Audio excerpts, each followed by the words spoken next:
வணக்கம் நண்பர்களே! CS அகாடமியிலிருந்து UG TRB 2023க்கான வினா விடைகளை பார்க்கலாம்.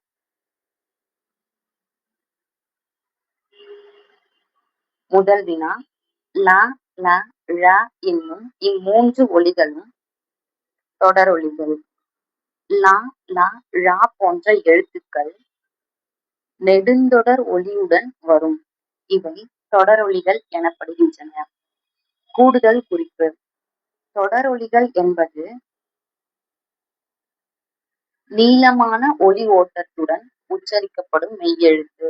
இவ்வகை எழுத்துக்கள் இடையொலியாகவும் வரும். தமிழ் ஒலியியல் பிரிவில் மெல்லின எழுத்துக்களுடன் தொடர்புடையது தொடரொலிகள். நாக்கின் மென்மையான இயக்கத்தால் உச்சரிக்கப்படும். இரண்டாவது வினா, ஒலி தனித்தோ தொடர்ந்தோ பொருள் தருவது டேஷ் ஆகும். சொல்லுருவன். ஒலி தனித்து நிற்காமல்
பறவைக்கு.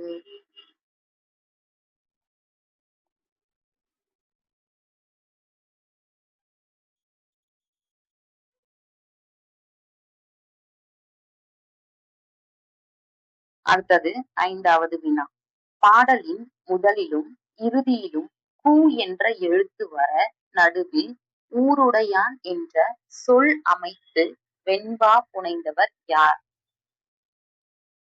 துரைமங்கலம் சிவப்பிரகாசர். இவ்வகை யாப்பு அமைப்பை பாடியவர் துரைமங்கலம் சிவப்பிரகாசர்.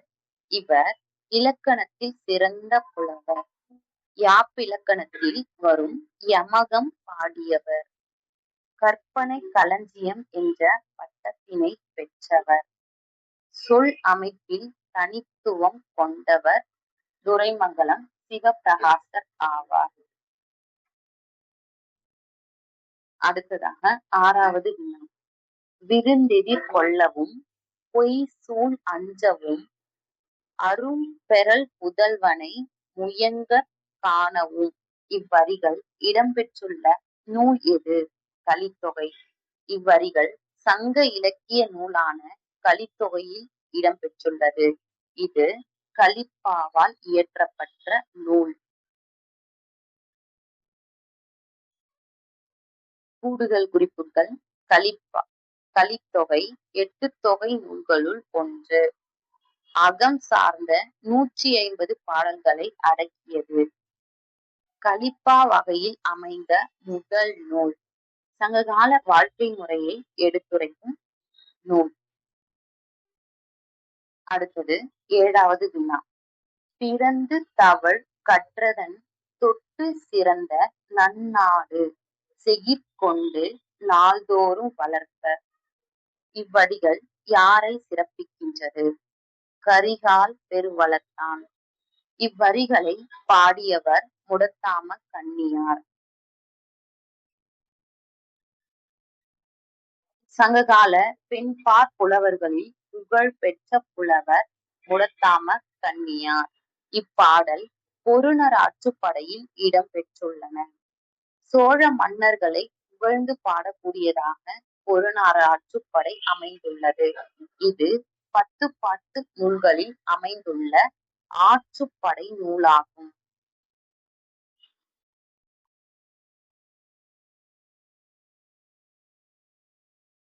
அடுத்த வினா 8வது வினா. மணக்கு விளக்கு ஆகிய வானுதல் கணவன். பாடல் கூறும் புறத்திணை யாது? பதில் வாகை திணை. இந்த வரிகள் வெற்றி மற்றும் புகழைச் சுட்டும் தன்மையைக் கொண்டவை. இது வாகை திணையைச் சார்ந்தது. கூடுதல் குறிப்பு. வாகை திணை என்பது போரில் வெற்றி பெற்ற பின்னர் பாடக்கூடியது. இது புறத்திணையை சார்ந்தது. வீரர் புகழ் மற்றும் நாட்டின் பெருமையை பேசப்படும். இதன் பின்னர் பாடாண் திணை அமையும்.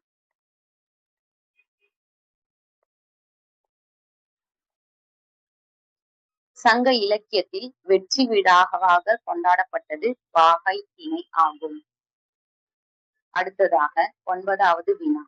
பதிற்றுப்பத்தில் 3ஆம் பத்து யார் யாரைப் பாடியது? பதில் பாலை கௌதமனார் செல்வக்குட்டுவனைப் பாடியது. பதிற்றுப்பத்து 3ஆம் பத்து பாலை கௌதமனார் செல்வக்குட்டுவனை புகழ்ந்து பாடியது. கூடுதல் குறிப்புகள். பதிற்றுப்பத்து 8 தொகை நூல்களுள் ஒன்று. சேர மன்னர்களை புகழ்ந்து பாடக்கூடியது. ஒவ்வொரு பத்தும் தனித்தனி புலவர்களால் பாடப்பட்டது. வரலாற்று தகவல்களுக்கு பெரு ஆதாரம். 80 பாடல்களே தற்போது கிடைக்கின்றன. இதனை இரும்பு கடலை என்றும் அழைப்பர். 10வது வினா. கார்த்திகை சாற்றில் கழிவிளக்கு என விளக்கேற்றும் நிகழ்வை குறிப்பிடும் நூல் எது? களவழி 40. இது போர் சம்பந்தமான நூல். இங்கு விளக்கு உவமையாக கார்த்திகையில் விளக்கு ஏற்றுவது போல் போர்க்களத்தில் பேய்கள் இரத்தத்தின் மூலம் விளக்கு ஏற்றுவதை சுட்டுகிறது. அதனால் இது களவழி 40 ஆகும். போர்க்கள சிறப்புகளின் அடிப்படையில் அமைந்த நூல் களவழி 40. வீரர்களின் உணர்ச்சிகளை வெளிப்படுத்த பயன்படக்கூடியது. சங்க பாடல்களில் உவமை முக்கிய இடம்பெற்றுள்ளன என்பதை இந்நூலின் மூலம் அறியலாம்.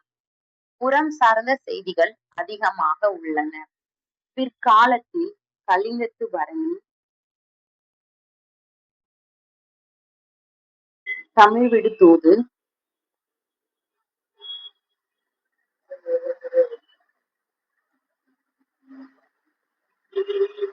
மூவருலா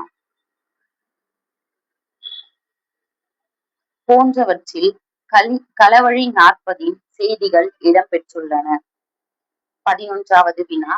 ஆனைமலை, அழகர்மலை, குடுமியான் மலை முதலியன இடங்களில் உள்ள கல்வெட்டுகளில் இடம்பெற்ற எழுத்துக்கள் யாவை?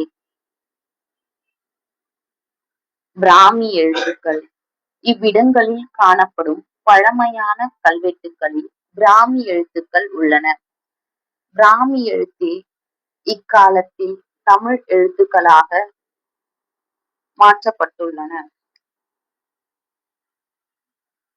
தமிழ் பிராமி கல்வெட்டுக்களின் தொடக்க வடிவமாகும். கிமு 3ஆம் நூற்றாண்டைச் சேர்ந்தவை. அசோகரின் சாசனங்களிலும் பிராமி எழுத்துக்களே காணப்படுகின்றன. தமிழ் வரலாற்று ஆய்வில் முக்கிய ஆதாரமாக விளங்கக்கூடியதாக பிராமி எழுத்துக்கள் திகழ்கின்றன. 12வது கொஸ்டின்.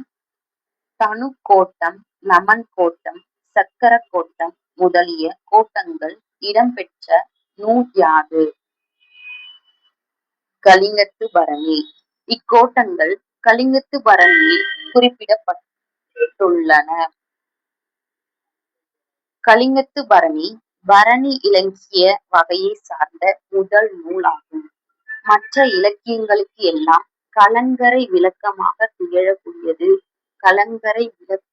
திகழக்கூடிய நூல் கலிங்கத்து பரணி.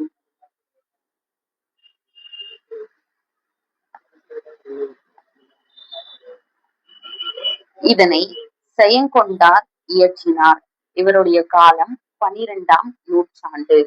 இவர் மற்றொரு நூலையும் இயற்றியுள்ளார். சோழர் வெற்றியை புகழ்ந்து பாடக்கூடியது கலிங்கத்து பரணியாகும். போர்க்களச் செய்திகள் மற்றும் சோழனின் புகழ்கள் இடம்பெற்றுள்ள நூல் கலிங்கத்து பரணியாகும். குலோத்துங்கனின் போரைப் பற்றி பேசக்கூடியது கலிங்கத்து பரணி.